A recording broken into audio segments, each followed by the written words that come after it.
I'm gonna be honest, when the show ends, I'm gonna be very intrigued to see all the top 10 lists for this series, because there are just too many good episodes, man.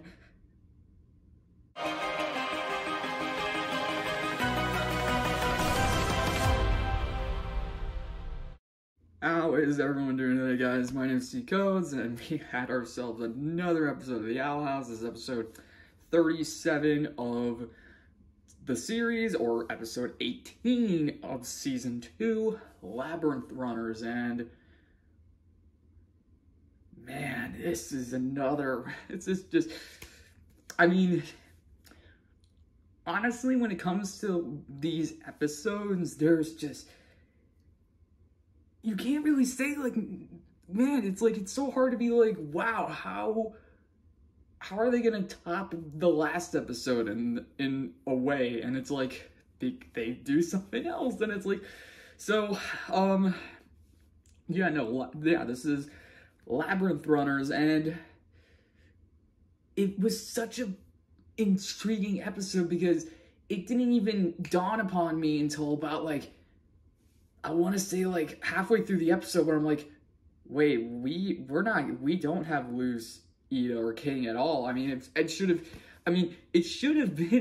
came to mind at some point. I mean, there were mentions of Luce, Ida, and King throughout the episode, but they never showed up because, well, we know where they are, and so it makes sense that we're just kind of getting, like, the perspective of the rest of the group. It's like, well, what were they doing while all that was going on? So, but yeah, I know I really liked how in this episode we've been getting, obviously, of course, this is kind of like another Hunter-centric episode, which was really a good episode for that, but it was also a nice little episode for Gus again. I mean, we've had, like, a few episodes with Gus, but it's, like, usually been pushed to the side by something else going on. Like, I mean, we had, let's see, Something Venturing Someone Framed with Gus when he had his whole, spiel with, Bartholomew, and, like, that was more just for him wanting to make sure that, you know, he keeps his role as the Humans Appreciation Society president, and so it was, like, a nice little fun episode. But then we had Through the Looking Glass Ruins, which of course kind of, like, we had his whole arc with the Looking Glass Ruins, and then it kind of got shafted by Amity and Luce's story. And so this episode, it really was, like, the focal point of the episode, because where with Hunter, you know, because he's been interacting with the group, you know, he had an episode with Luce, he had an episode with Amy, he had an episode that mainly focused with Willow, so now we get this episode that focuses mainly with Gus, because he finds, okay, let's just go through the episodes. So I like how it starts with a flashback of Gus, a much younger Gus, like, not even season 1 Gus. It looked like a much younger Gus. If I had to take a guess, maybe he was like 11 or 10 in that episode, in, like, this flashback. It was so weird. It was so weird to see him as younger again, and it was weird to hear his younger voice. I couldn't tell if it was the same voice actor, like, when he was before his voice changed in season 1, like, maybe they had him pre-record some stuff, or, like, this was another actor that they brought in, because it really did sound like a younger Gus. It really did sound like the younger Gus, but I don't know. But it was a nice little flashback to show, like, because, I mean, we've known that he is younger than the rest of the group, so he kind of has, like, that problem of fitting in, and he's very optimistic, which, of course, could lead to people taking advantage of, and that's what happens in the flashback, which we see with him getting, you know, like, it's old-fashioned, you know, like, oh, I'll help you with your project because we're buddies, but it's like, nope, that's not it. Gus does all the work, so the dude doesn't have to do anything, basically just using him. Gus finds out, and of course he feels stupid for letting that happen, and that's kind of Gus in this episode, is like, he he really doubts himself a lot in this episode. But of course, it's like, it's because, like, yeah, he's been going through, like I said, he's younger than most of them, so he really kind of has that standard with himself. Like, if you want to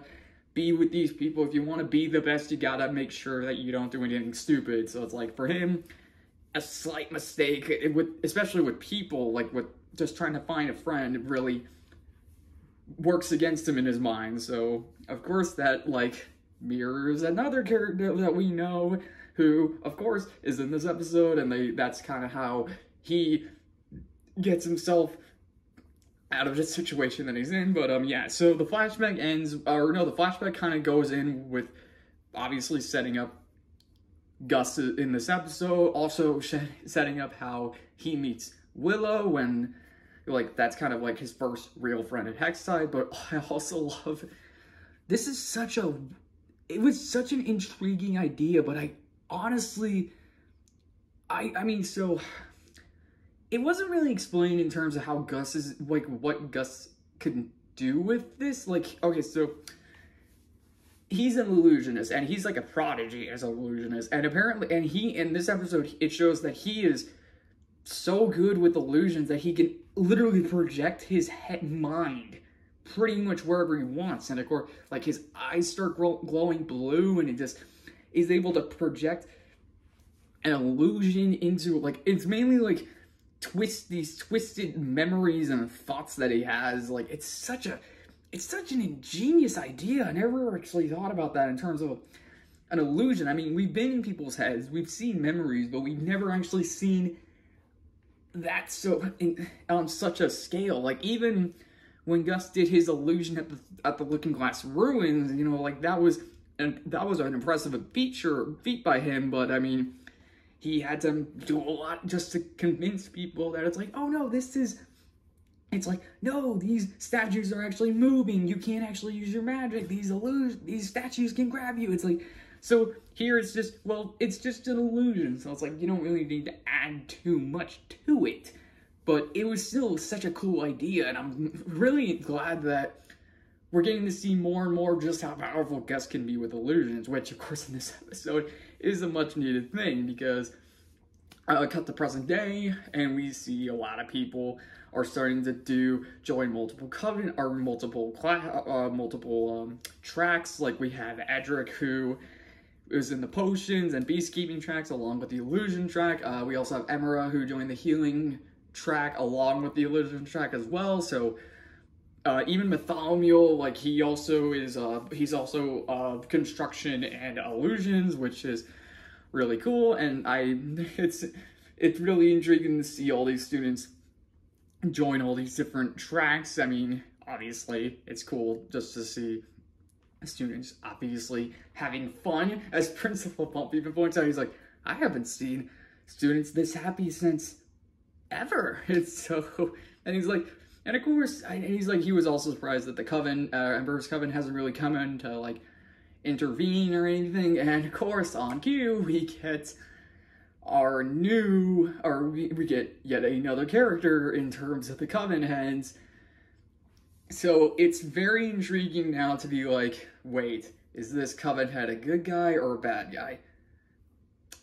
At first, I wanted to say he was a good guy. Okay, so this dude, his name is Adrian Graye, and then it's like, I think, like, something, I don't, they basically went with Adrian Graye throughout this episode, so that's kind of the way, that's what I'm gonna call him, and he's the head of the Illusionist Coven, and he has a very, both simple yet complex design, in my opinion, because obviously, just put it simply, he's just a dude, but he has a tail. It's like, it seems simple, but at the same time, when you think about, like, the Blowing Isles, you think all these different demons and, like, bipeds and, like, just witches in general, and you're like, dude with the tail. Huh.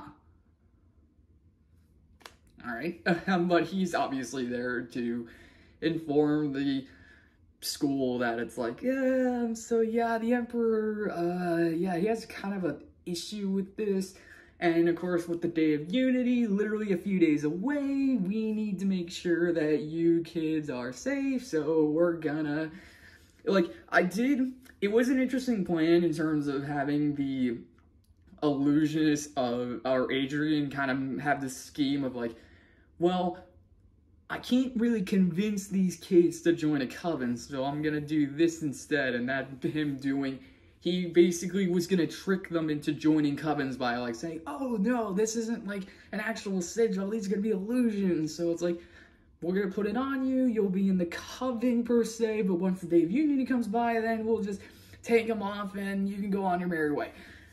Of course, that's not the trick at all, and that's like Gus, and I love how Gus is able to call him out on that, because like it's not even Adrian, like it's just an illusion of him. So Gus notices it, reveals that this is all a trick, and I do love this. I love how Adrian kind of is like this sassy director, just the way he is, just like he's got the director's chair, you got the setup, and you got all the lighting, and he's like, and of course just him not really giving straightforward notes to his actors. It's just like, he's just like, that last read was just, you know, it's like, that's basically him with these guards. It's like, you know, that's pretty much how to sum it up. And of course, I even like at one point in the episode, one of the guards is like, I hate working for this guy. Like, I wonder if they would be like, I'd rather deal with Tara Snapdragon than deal with this piece of crap. I mean, because that's basically what it is. Whereas Tara is terrifying. I don't know if that was a pun or not. I really don't know. Adrian just seems to me more of like this egotistical piece of crap. It's just like, it's so weird just to see him in this episode like acting this way. But of course, when you know, like when Gus outs him out as with this illusion, he of course tries to get him, but then this causes Gus to trigger his emotional, like his, I really don't know how to describe it. It's basically just, he causes Gus to freak out, which causes him to project a ginormous illusion throughout the school of various places that he's been. And so basically that's kind of like the labyrinth in this episode. It's just all these different illusions throughout the school that kind of turns it into a maze, because like you don't know what's real, you don't know where to go. It's like you could be in the market, you could be in Bonesboro, but it's really a hallway and you can't tell what are stairs and what are not stairs. It's like very intriguing, it's very cool. I really did enjoy that. And it seems like Gus is kind of in a pickle because, you know, Adrian, he's right there with him, but then Hunter comes in because before Adrian came in, Gus found Hunter because Hunter apparently is hiding in the school. He's obviously, after the events of All Mine, just looking for a place to crash, finding that Hexside is apparently a pretty good spot. I really found that odd that he was staying at Hexside. Like, I guess maybe he felt like that was like one of the only places where he felt safe, so maybe that's why. So he's just hiding out, and Gus found him early in the episode, seeing that he's just trying to find anything to eat, and he's there with Flapjack. And I like that he has this worn down cloak, but he also has his his Flyer Derby uniform on underneath, so I like that he's just finding anything that he can wear. But I also like that Gus in the moment, you know, at first he dresses him as the Golden Guard, but then afterwards he like sees that Hunter is not exactly in a good spot. So then after he said Golden Guard, he's like, "What are you doing here, Hunter?" Like, I like that. I like that they use the Golden Guard as like, oh, that's the bad guy, but then it's like Hunter, of course, is like his name. Is like just realizing, no, he's a kid. He's scared, you know, like Gus sees that throughout the episode, and as we see with other characters, they see that too. So it's like a very intriguing relationship that's been building with Hunter.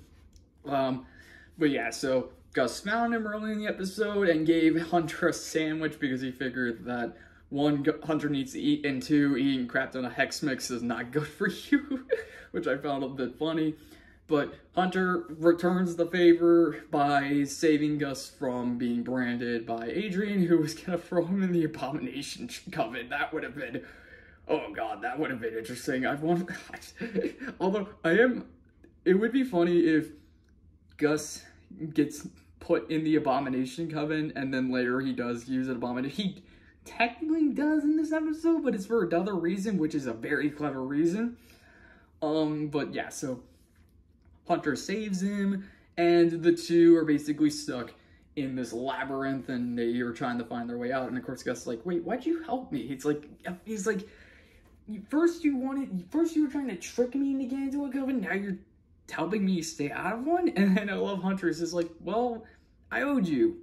You know, you gave me a sandwich." And Gus is like, "Really?" And Hunter's like, It was a really good sandwich." And Gus is like, "Okay, no sandwich is good enough for that."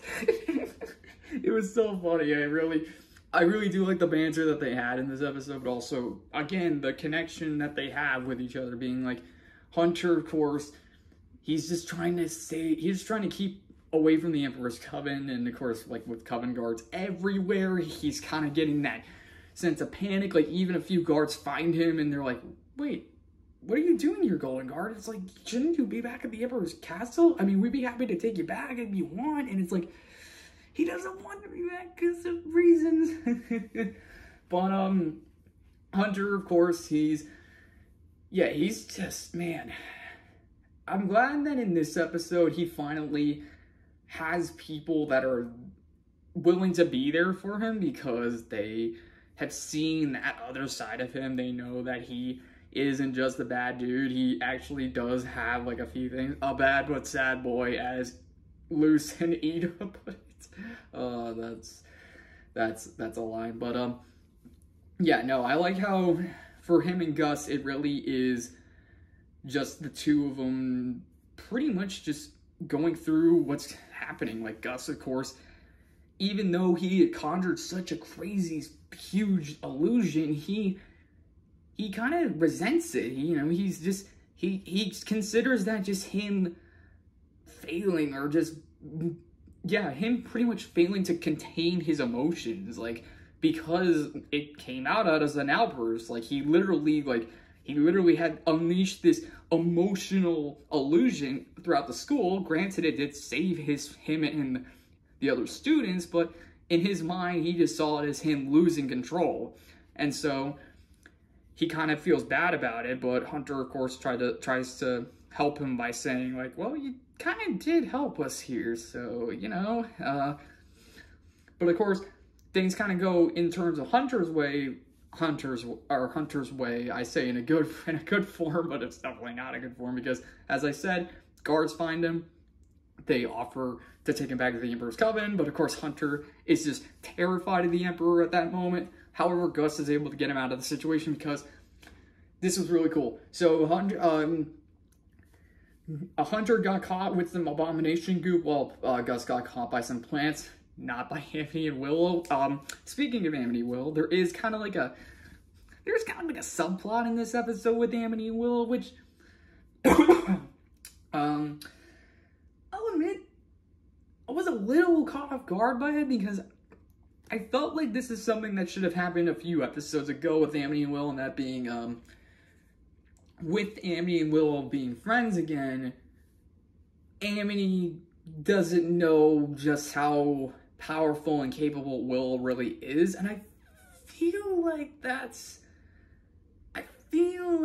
should have been established earlier. Like, we know, I mean, we've seen Willow. I mean, granted, maybe Amity hasn't heard all that much about Willow, but I'm like, still, she probably would have seen what Willow was capable of. I mean, heck, she literally, in season 1, Willow literally conjured up a jungle, basically, and I was once a teenage abomination that Amity got herself caught up in. So I feel like she would at least see Willow and be like, oh, I know you can handle yourself, I just want to protect you. I mean, granted, that is kind of the thing. Like, Amity's like, I got you back as my friend, I'm not gonna lose you. But of course, Willow's like, well, I don't want your protection, I want you to see me for who I really am. And that's like, I don't know, it was such a weird, like, message for the kids, I guess, in this episode with the subplot. But I mean, it was not a bad subplot because we got Willow and Amity working together. It was just, I felt like it could have been used more as them working as like a duo rather than kind of like Amity seeing Willow as like just getting better, you know, like, way to go, way to get better. Yeah, like there was a scene where a Coven guard seemingly sneaks up on Willow, but Willow's able to get him, and Amity's like, oh, lucky shot. And like, Willow, of course, is like, oh. And even the Coven guard's like, no, you totally got me. I did not see that coming. It's just like even the Coven guard. And again, they're funny. They're funny as usual. But I guess I just felt like Amity and Willow just, I don't know. I guess it was weird. I mean, I didn't hate it. I was just questioning the motive that Amity had for it. I was like, again, if this was like, I don't know, I guess because of the fact that we are limited to so many episodes that we can't really get that much with Amity and Willow in terms of like them working together. Maybe they just like, well, we need to show that Amity cares for Willow, but, you know, at the same time, she also wants to make sure that she doesn't lose Willow as a friend. But I'm like, I don't know. It was weird.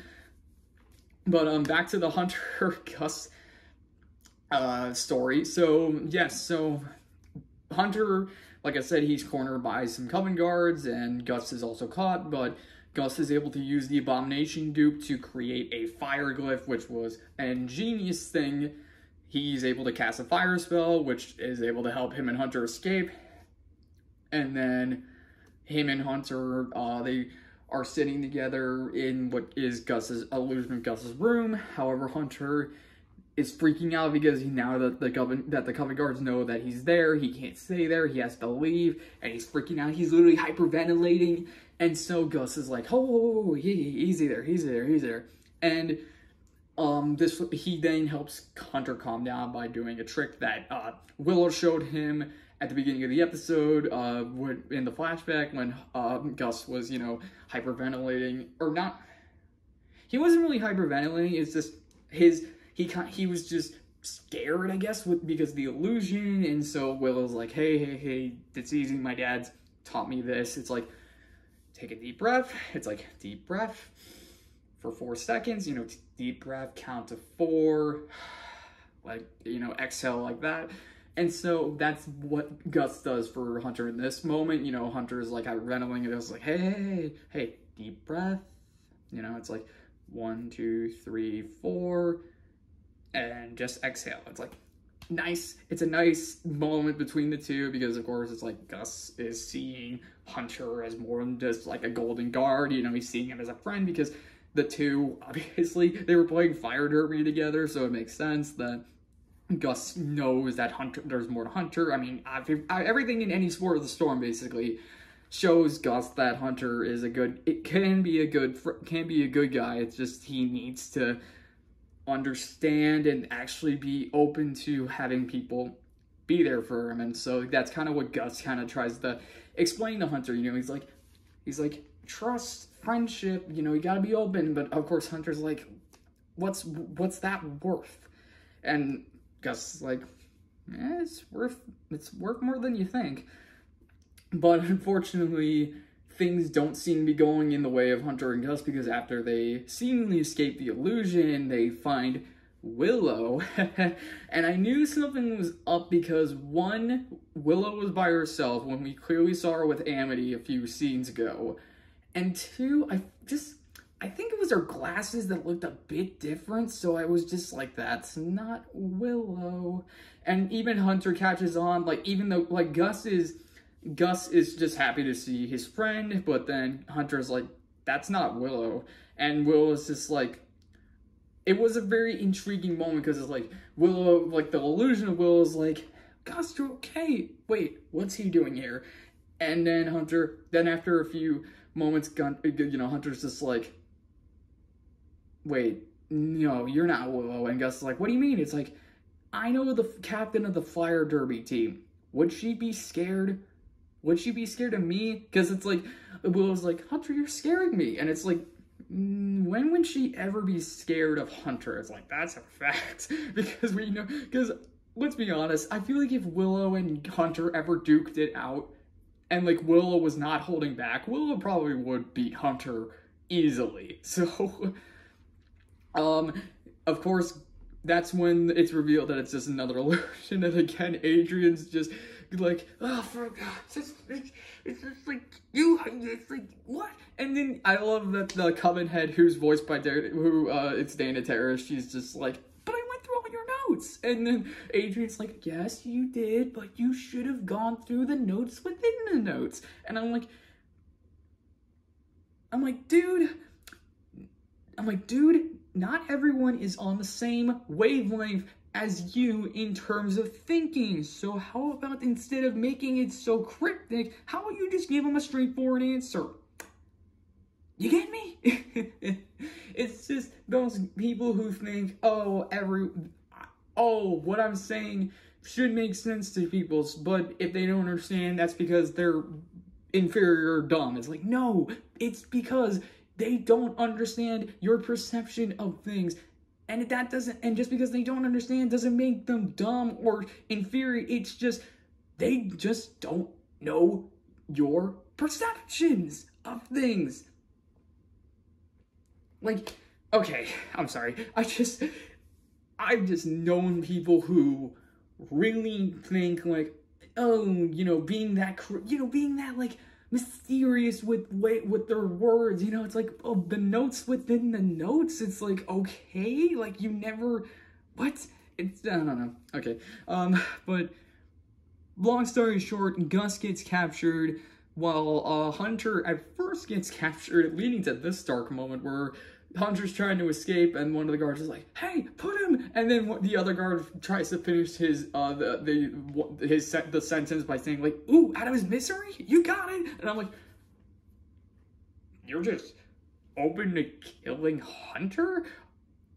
Makes me wonder how you feel about the Golden Guard at the Emperor's Castle, indeed. But Hunter is able to escape because the Flyer Derby team saved him, although we don't see it, it was off screen, because Hunter got knocked out. So he wakes up in the healing room, the healing room, where all the other students were able to get themselves to. Willow and Amity are there, Principal Bump's there, a few of the teachers are there, Star and Viney, Gerbo, Barkus, Emma and Edric, Nathaniel, a few other students, they're all there. And, they're just hiding out, but of course it's like, they know Hunter's the Golden Guard. It's like, even Principal Bump's like, well then, Golden Guard. It's like, where is Augustus? And it's like, Hunter's like, wait, I'm not with the Emperor's Coven anymore. I'm trying to it's like, I want to find Gus too.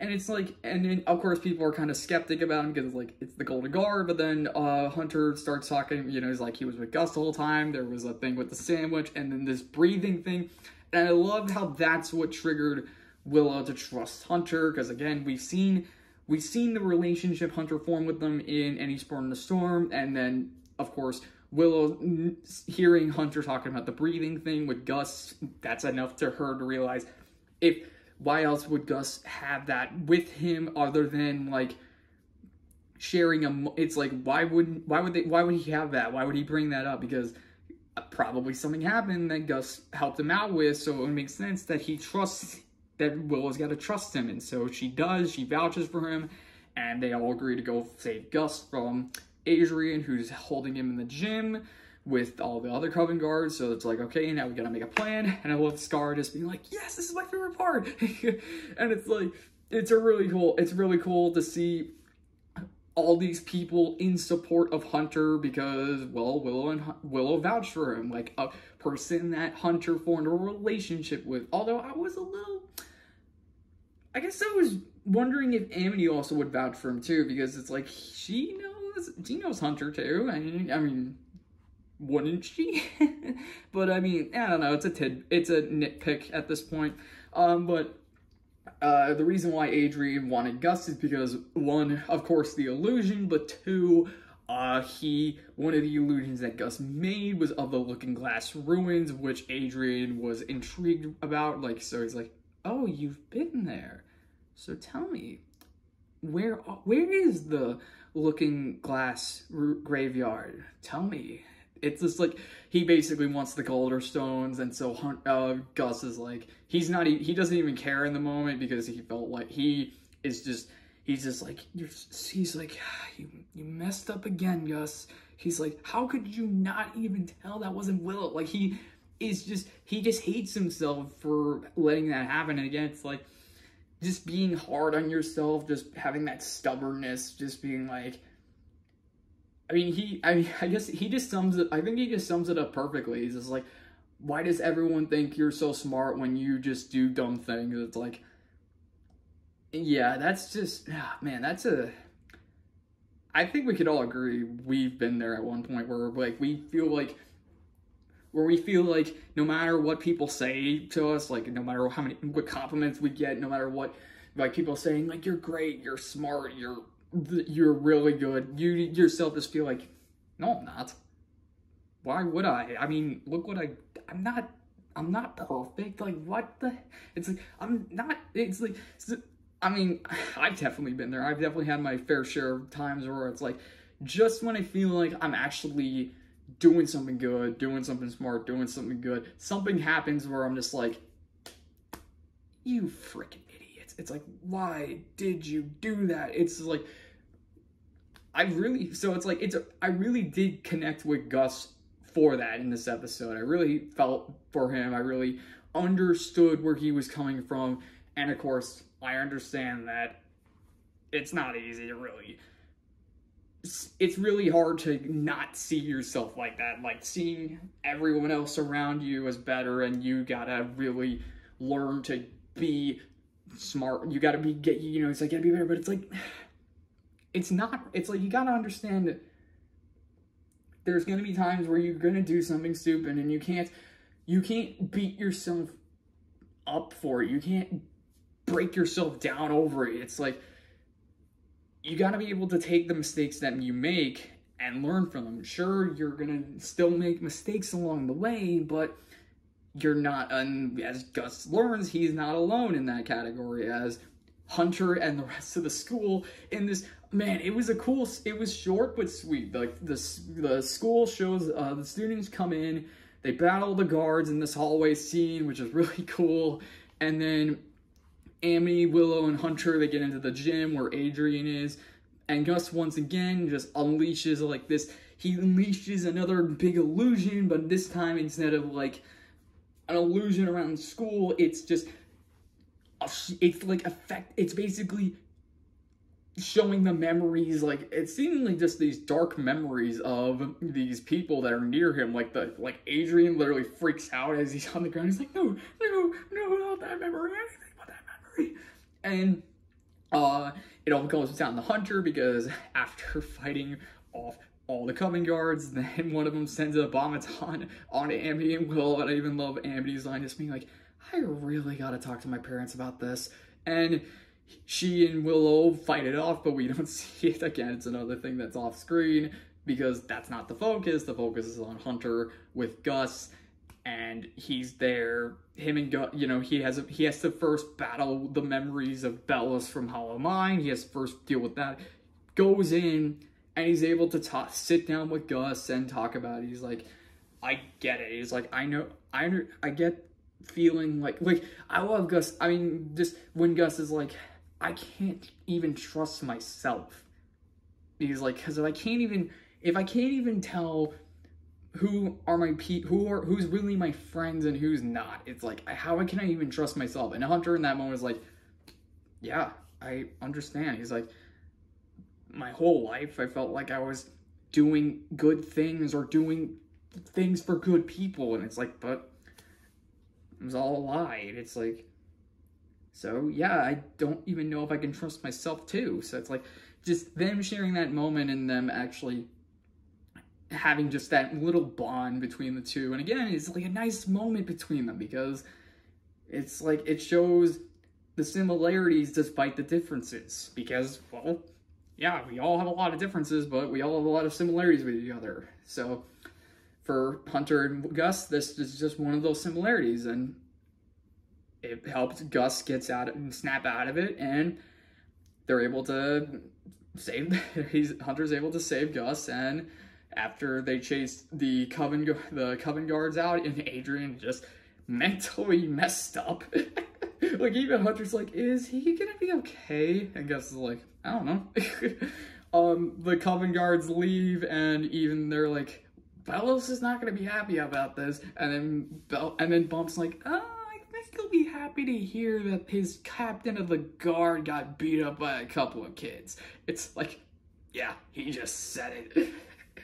But the Coven guards leave, and of course all the students are, one, they're happy that they didn't get forced into Covens, but two, it's like they got Hunter, so of course they have a bajillion questions to ask Hunter, and Hunter is even like he just basically spits the main fact being like, Bellows is lying to you about all this, about the Day of Unity, but he's like, there's so much that's needed, there's so much to talk about. And of course, Bumps is like, well then, you better tell us, you better let us know, you better tell us what you know. It's like, and the episode ends there.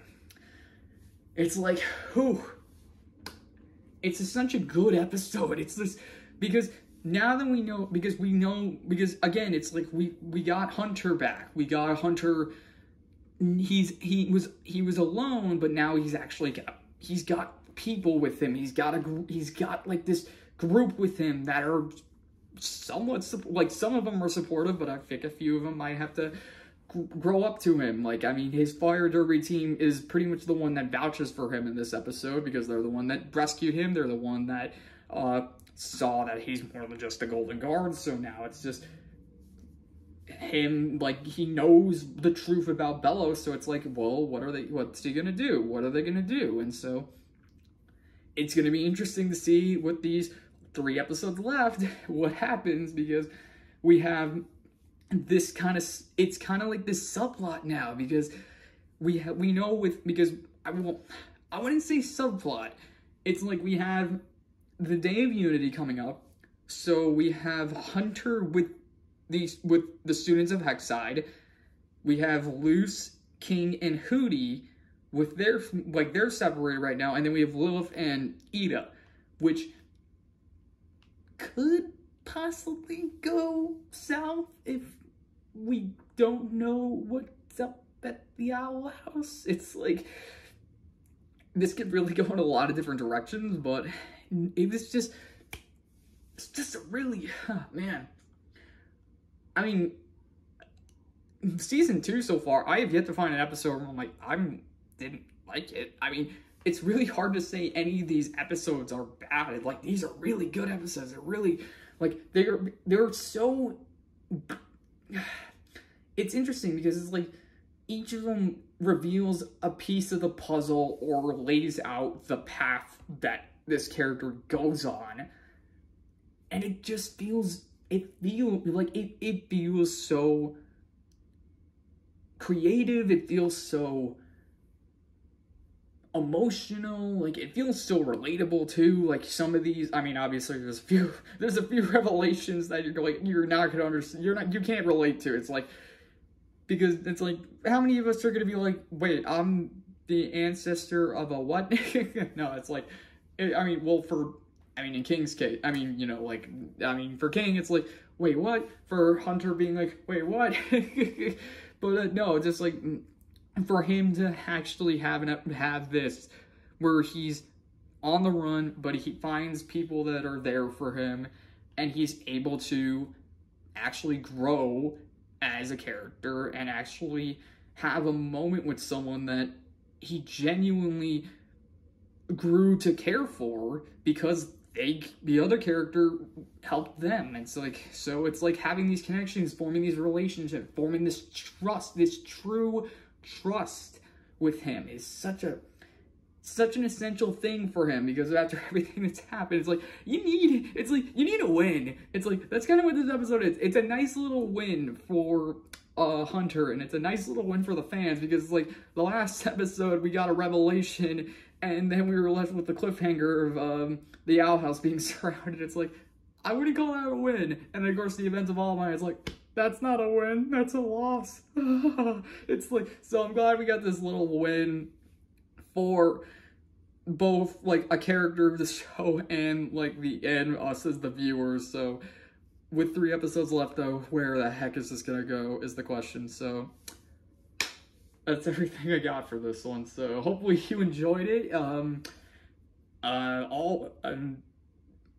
Yeah, no, tonight's video of Amphibia, I don't know if I'll be able to get it in tonight or if it's gonna drop tomorrow morning. I just have to see how I feel about tonight's episode, and if I need to like get an initial reaction or if I need to sleep on it. I don't know. It's gonna be ridiculous tonight, but this video is already going on for so long, so hopefully you guys enjoyed the video. If you liked it, leave a like. If you want to leave a comment, and if you want to subscribe.